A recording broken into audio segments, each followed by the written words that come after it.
Greetings YouTube and welcome back to my sketchbook. So the first thing we have here is a over-the-top two-handed weapon, which is kind of an axe, kind of a two-handed sword, and I designed this specifically as a weapon used by orcs.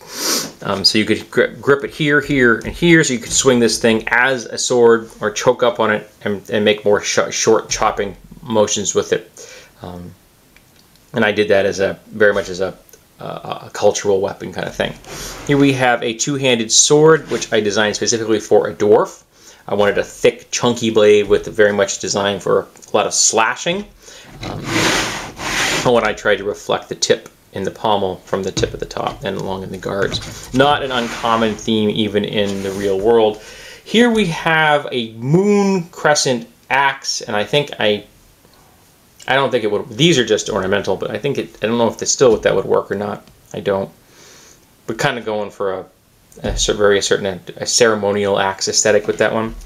Here we have a polearm shaft shown down here, and these spines are way too thin. This section I think works just fine. That would function as a spearhead, but these spines need to be much thicker, stouter. I might even drop one of them so it would be 3 and 1 on that, but the top blade I think this top blade still works on that. Here we go with a one-handed kind of a one-handed slashing sword. So this would be sharp all the way down, and I believe I was inspired by this one by a pizza cutter I saw. Here we have a take on the monk's spade, which is a real-world martial art weapon, and I wanted to make a fantasy version thereof. So we have a battle staff here with a piercing blade on one end, and then this heavy slashing blade on the other. And then a section in the middle of this ring is actually there so the user can tell where they are without having to look at the weapon. Here we go with another kind of a silly polearm. So this is actually a functional tip. But these blades out here, this is way too thin. Even if these were circular in cross-section, I don't know if they'd be thick enough. But this whole thing would be circular. This sections in here is all circular, and the blades are welded on. I don't know. I still don't know if it would work or not. It might.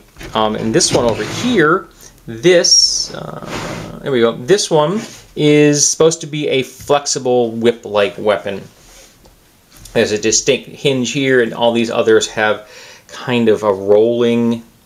This is the top section rolls slightly in the bottom section, so the whole thing is designed to be as kind of a whip-like weapon. I can't remember what my reasoning for this. I don't know if I came up with the idea or someone else did, but there you have it. Here we go. This is a heavy one-handed machete type of thing with a tanto blade. I like this. This would work. I could see this in the real world. If I had the ability to make this, I would. Here we have a one-handed sword, which is a little on the silly side. A little too angular, got pointy things down here it doesn't need. Here we have a kind of a strange flanged one-handed sword with the reflection here in the pommel, and this again kind of a mirrored. It was not successful. Here we have something interesting. This is a take on a flail, but I wanted a flail that had a heavier tip, heavier head, solid steel, but these are blades, and they come in a cross section like this, so the blades are like that, so you would allow a greater impact with that.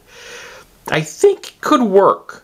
I really do, because I don't think it would be necessarily much heavier than a conventional flail. I think it might need one more link in there. I'm not sure. There you go. And here someone asked me for something profoundly silly, which is a two-ended scythe. Yes, folks. That's a two-ended scythe. Does it make any sense? No. No, it doesn't. But someone asked me, and for some strange reason, I fulfilled their request. Here we have a very simple one-handed sword. I think this worked out quite well. I think that looks good and it would function. Here we have a two-handed sword, which has a spider theme, so obviously designed for a drow. Here we have a two-handed battle axe with an angular design, and I designed this specifically as a magic item. It was electrically based, and like you little electrical shocks would be going running through here when it was activated, and I did that intentionally to make it not look like some of the things you would have seen in Frankenstein, the original movie. Here we have a solid steel pipe, which was designed as a backup weapon. I never scanned that and put it anywhere because I thought it was dumb after I finished it. So you are probably the only ones to ever see that. Here we have, again, a kind of a bastard sword, the most absolute simple design you could have. Got no guard, nothing. I wanted to go for the cleanest aesthetic I could. It might fit into a science fiction setting. And here we have a hand-and-a-half sword designed as a chopping weapon. Here we have, this is based on the Cesta Punta from High-Li. So this is a cup designed to throw missiles. This is a two-handed version. I designed this as a halfling weapon for chucking flasks and things like that. Here we have a two-bitted battle axe. This section in here is actually hollow. So these are actually fairly light and designed as a high-impact axe. I actually kind of like this design. I think it might be intriguing to see. Even if you're just to make a diamond-shaped solid blade, I think it would be quite intriguing to see. Here we have an extremely curvy Naginata, an elven version, and I really quite like the way that it succeeded.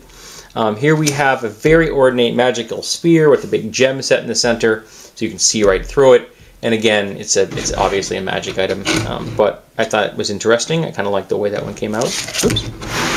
Here we have a chakram. That's it. It's just a chakram with some holes cut out so that when you throw it, it whistles. Here we have a inward curving knife, kind of taken off on the idea of a bush knife or pruning knife, and I just kind of turned it into a weapon. Here we have something I never completed. This is a collapsible staff, all metal. Comes down to this unit here and then expands out like that, kind of like a collapsible baton, but in a larger version. All right, sorry, checking my time. Focusing from here to the camera and back again is not easy for my eyes. Here we have a double mace. So we have mace heads on either end of a shaft, and I like the idea of a double mace. That to me it makes a lot of sense. And here we have kind of my version of the sun and moon knife that you would find from Chinese martial arts. Obviously this is not sharpened here, your hand fits in here. And this is designed to catch blades, sword blades, and things like that. But designed all about slashing. All about slashing. Here we have a big, heavy falchion, which I kind of like that one. The hole is extraneous, but what the heck. Sometimes you just do things for fun. And here we have a fairly subtle saber of some variety, one-handed. I kind of like the way that the guard came out. And this has that kind of almost has a kind of an elven Middle Eastern vibe going on there. Here we have a vehicle, which I designed many years ago for stealing the idea from a Matchbox I think I owned in my collection once. It was for a science fiction setting, but I was playing with it one time. Here we have a map of a dungeon of some variety. Actually, no, it says Power Room. Got to be Gamma World then. So it's some kind of installation. Here we have a two-handed kind of a mace / morning star. It's got points and it's got a hollow sphere in the middle, and it's all metal with a concave spiral going on here. Here we have a very ornate, curved, one-handed sword of some variety. It kind of almost makes me think of something that the orcs would use. Here we have a battle staff, though it has ends that are very similar in design and in execution, how you would use them, they are different in design. And here we have this absurd crescent moon kind of sphere. This is way too thin. The spear head is alright, but these are just absurdly thin. They would not function whatsoever in combat. And here we have another kind of a silly design. This is a kind of a tiger spear, which is got points here and design all about just thrusting and pinning. That's what it does. Here we have a one-handed sword with a leaf blade design. The pommel's a little pointy. But I think other than that, I think it kind of works. And here we have a Chotal, which is a very extremely curved design. This is based on real-world Middle Eastern designs I've actually seen in reference books. And that's it. Sorry, that's it. That's the last one in this binder. So there you go, folks. This has been binder number 2.